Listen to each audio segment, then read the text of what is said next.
So మీరండి, మీ background ఏంటి? మాకు తెలుసు మీరు సింగర్ అని. అవునండి, మా మదర్, మా అమ్మమ్మ, పిన్ని అందరు సింగర్స్ అండి. సో అలాగే నేను నేర్చుకున్నాను. కోవిడ్లో ఆన్లైన్ మ్యూజిక్ క్లాసెస్ తీసుకుంటుండే, పిల్లలందరికీ క్లాసికల్ మ్యూజిక్ నేర్పిస్తుండే, ఈవెంట్స్ చేస్తుండే. నేను మా తమ్ముడు గిటార్ ప్లే చేస్తుండే, నేను పాటలు పాడుతుండే. అలా లైవ్ పర్ఫార్మెన్సెస్ ఈవెంట్స్కి వెళ్ళి అలా చేస్తుండే.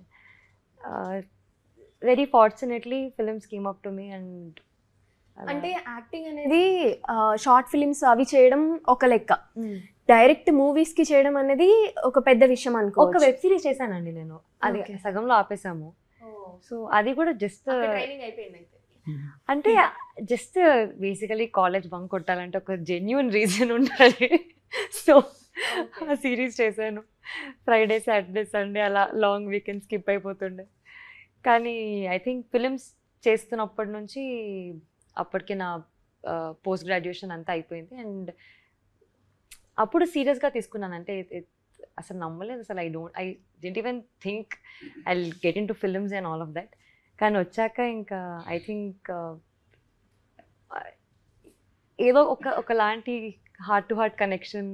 I feel happy in front of the camera. And మంచిగా అనిపిస్తుందండి వెన్ యూ ఒక టీమ్, అంత మంచి క్రియేటివ్ టీమ్ ఉన్నప్పుడు you'll want to make more nice films, good films. So అలా ఉండి అండ్ దెన్ క్లాస్ బంక్ కొట్టి ఇప్పుడు హీరోయిన్ అయిపోయారు. సో మీరండి, మీ బ్యాక్గ్రౌండ్ ఏంటి? మీ ఫాదర్ ఏం చేస్తారు? అసలుకి ఎలా వచ్చారు ఇండస్ట్రీకి డైరెక్ట్ గా? వైజాగ్ అండి, చిన్నప్పటి నుంచి. ముందు చెప్పినట్టు మీమ్స్ అవన్నీ చేసుకుంటూ, కాంటెంట్ అంతా చేసుకుంటూ అట్లానే వచ్చిన. ఓకే, మీకు ఏమన్నా స్ట్రగుల్ అనిపించిందా? ఏం స్ట్రగుల్ లేదు, అలా యూనో సాఫ్ట్ గా వచ్చేసాను అని అంటారు? స్ట్రగుల్ అంటే నేను ఎప్పుడు సెల్ఫ్ సఫిషియెంట్ ఉండేవాడిని. ముందు ప్లానింగ్, సేవింగ్స్ అన్నీ చేసుకునేవాడిని. ఎక్కువ లగ్జరీ కూడా చూడను. సో ముందే సేవింగ్స్ చేసుకోవడం వల్ల ఏదైనా వర్క్ లేనప్పుడు కానీ, వర్క్ అవసరమైనప్పుడు కానీ అవన్నీ ఉండేవి. సో ఎక్కువ స్ట్రగుల్ పడాల్సిన అవసరం రాలేదు. ఎందుకంటే హైదరాబాద్ వచ్చినప్పుడు, నేను వైజాగ్ నుంచి హైదరాబాద్ షిఫ్ట్ అయినప్పుడు నాకు అప్పటికే యూట్యూబ్, నా బీటెక్ అవ్వకముందే యూట్యూబ్ నుంచి బేసిక్ అర్నింగ్ ఉంది, like to sustain my self. So that help, that YouTube and content creation అంత హెల్ప్ అయింది ఈ స్ట్రగుల్ అవ్వకుండా ఫైనాన్షియల్ గా. బీటెక్ చేశారు అంటున్నారు కదా, మరి యూజువల్ గా ఇంట్లో ఉండే పేరెంట్స్ సాఫ్ట్వేర్ జాబ్ కి వెళ్ళు, ఇండస్ట్రీ ఎందుకు, ఇట్స్ నాట్ యూనో మనది కాదు అన్నట్లుగా అంటారు. మరి మీ ఇంట్లో సపోర్ట్ ఎలా ఉంది? మా ఇంట్లో చిన్నప్పటి నుంచి చూస్తున్నారండి. నేను 8th క్లాస్ నుంచి షార్ట్ ఫిల్మ్స్ చేసేవాడిని. చిన్న చెత్త షార్ట్ ఫిల్మ్స్ వాళ్ళు చదివేవాడిని, బాగానే చదివేవాడిని. నాకు జాబ్ కూడా వచ్చింది కానీ జాయిన్ అవ్వలేదు. సో వీడు ఇవన్నీ చేసుకుంటున్నా, చదువుకుంటాడు, వీడికి తెలిసి ఏం చేస్తున్నాడో అన్నట్టు వాళ్ళ క్లారిటీ ఉంది. సో వాళ్ళు నాకు ఆ ఫ్రీడమ్ ఇచ్చారు. సో సాయి మాతన్ గారు, మీరే చూడడానికి హీరోలా ఉన్నారు, మరి ఏమన్నా మూవీస్ చేస్తున్నారా? లేదండి, ఆదిత్య యాక్చువల్లీ అనౌన్స్ చేశారు. మళ్ళీ టైప్ ఫ్రెండ్స్ అయిపోయారా? మీరే టీమ్ అయిపోయారా? సినిమా ఇచ్చేస్తారా?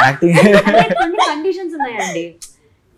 ఈ ఎలివేషన్ ఉంటే, ఈ హీరోయిన్ ఉంటే, ఈ సాంగ్ ఉంటే, అలా ఉంటేనే నేను హీరోగా చేస్తాను. ఎవరు కావాలేంటి హీరోయిన్? జోక్ అండి, వాళ్ళు జోక్ చేస్తున్నారు. సరే జోకే, సరే మేనిఫెస్టేషన్ అనుకోండి. ఎవరు కావాలేంటి హీరోయిన్?